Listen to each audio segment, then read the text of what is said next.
Hey, and what is going on, everybody? It is Zero here, back with some more Diablo. Today we're going to talk about something different. We're not going to talk about a build. We're going to talk about farming goblins. There is all sorts of different videos and guides out there about best routes for farming goblins.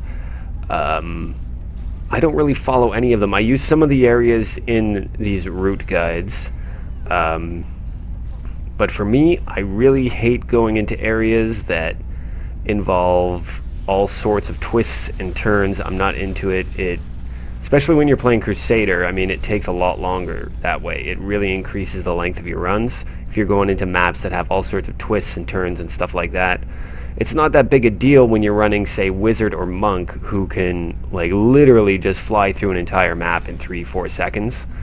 But if you're running a Crusader, or say a Witch Doctor or Demon Hunter or any of the other classes, you don't have that ability to like really just fly through a map in no time whatsoever. So I think personally that you need to change up your route based on the class that you're playing. If you're playing a class that can't clear an entire map in 3 seconds flat, then you're not going to want to do those maps that have big huge twists and turns all over, like corner after corner after corner. It's just going to take you forever to clear a map looking for goblins. So I'm going to tell you the run that I do with a Crusader. Again, there are areas that you'll see in other goblin farming routes for sure, but I use, with the exception of one area, very straightforward maps that are very linear, and you can just go from one end to the other very quickly, even as one of those classes that can't really teleport around a map super fast. So the first place I always go is the Old Ruins, and I run the path in the Old Ruins up to Leoric's Passage, and I check Leoric's Passage. There is a very good chance there's going to be a goblin there, and I often find rainbow goblins and Majorous goblins there, the old pet goblins, which is generally speaking what people are looking for when they do this. And from there I hop over to the Royal Crypts. That's pretty much a straight run through, and there's often goblins in there as well. And from there, of course, I run to the Southern Highlands. You pretty much have to do this one, even though there can be a bit of running around if you don't find the Cave of the Moon Clan right away. That's what you're looking for in there, the Cave of the Moon Clan, because you can get 2 goblins out of that place. And once you're in the Cave of the Moon Clan, it's a pretty straightforward run through them. Pretty straight passages for the most part. And you can get 2 goblins out of there. From there, I run over to Act 3. And once I'm in Act 3, I do the Core of Eret. This was the run that I recommended ages ago when the Vault first entered the game. All I said was just run the Core of Eret over and over and over again. And that's what I did when the Vault first came out, and I found many Vaults easily with this. I don't see quite as many goblins in the core as I used to, but I still include it in the run because it's literally a straight line, and it takes, even with a slower speed farming build than Wizard or Monk, you can still run through it in like 5 seconds. So there's no reason not to include it.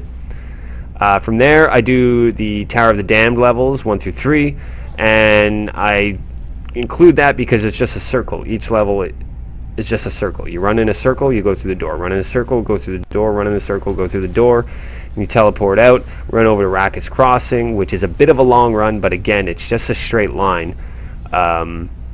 So I feel no reason to exclude it because it's very easily traversed. You just run through, ignore everything, just run through looking for a goblin, and you'll be through it within 10 or 15 seconds. It's no reason to exclude it. Wizards, of course, can like get through this Rakkus Crossing in about 2.5 seconds. It's ridiculous, but Crusaders don't have that ability. From there, I usually run over to Act 2, and I do the City of Chaldeum. I often find goblins in here when, say, doing bounty runs and Belial's on there. I'll often see a goblin in there, and again, it's a really short map, so I run it anyway. You don't see them a lot there, but they do pop up, so I go there. And from there, lastly, we head over to Act 5, and this is the one exception with lots of twists and turns. and it's really a pain in the butt map, I go to the Pandemonium Fortress level 1, and the reason we do that, because if there is one goblin there, there will be 2 goblins for sure. And more often than not, I'm going to say, let's say 8 times out of 10 for me, in my experience. Of course, your experience may differ. 8 times out of 10, there's a goblin there, which means there's 2 goblins there. So I get lots of stuff out of there. And then lastly, guys, I run back over to the town in Act 5, Survivor's Enclave, and I run over to the Blood Marsh. So if you don't know, like, the easy way to get to the Blood Marsh is you go to Survivor's Enclave and you just run over to this door here, right there, the Overgrown Ruins. Run through it. There'll be a door to the Blood Marsh, and then you just search the Blood Marsh. And the other good thing about running this is that you also have a chance of finding one of the mysterious chests in the game, which has the crossbow mog. Can't remember what the crossbow is called, but it's got a cool transmog in there. And I often find goblins in there, so I include it because, again, it's a quick run. The Blood Marsh is it's a wide open area, but it's a small wide open area. So that's it. That's the run that I do. I find it really easy. I find a lot of the runs on the internet are really not taking into account the classes that other people might be playing. Not everybody is running monk and wizard, and not everybody levels a monk or wizard just for speed farming in the season. People like myself tend to just, or are people like myself, I should say, that tend to just go with one class for a whole season and nothing else. So their speed farming build that is available to them may not be as efficient as a monk or a wizard.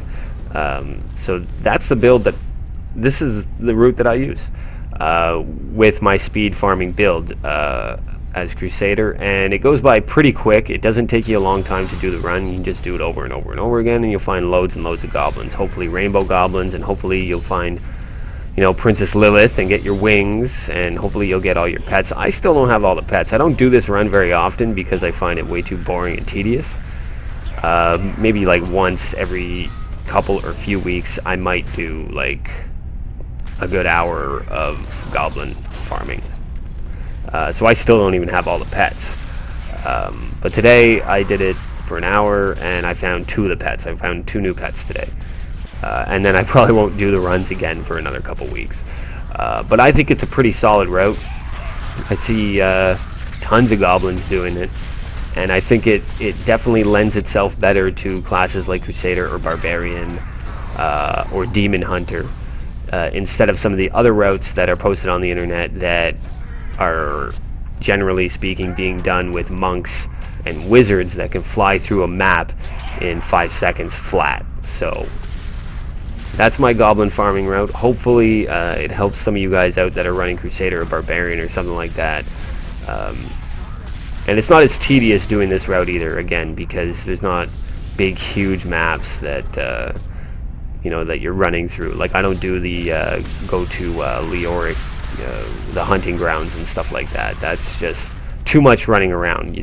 You don't clear it fast enough to make it efficient, in my opinion. So that's my route. Check it out.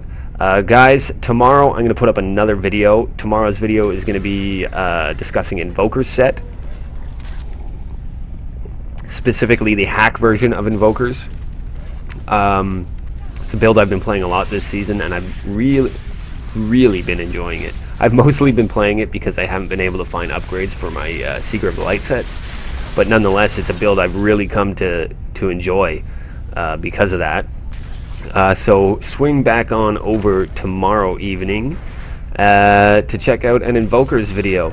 Guys, like, comment, and subscribe. And if you have any comments on better farming routes for goblins, please feel free to comment down there and tell me. This is just the route that I find works best for me, and I don't get bored doing it, and that's what I think is important about goblin farming. You don't want to get too bored doing it. So yeah, there you go. Like, comment, subscribe, guys. Later.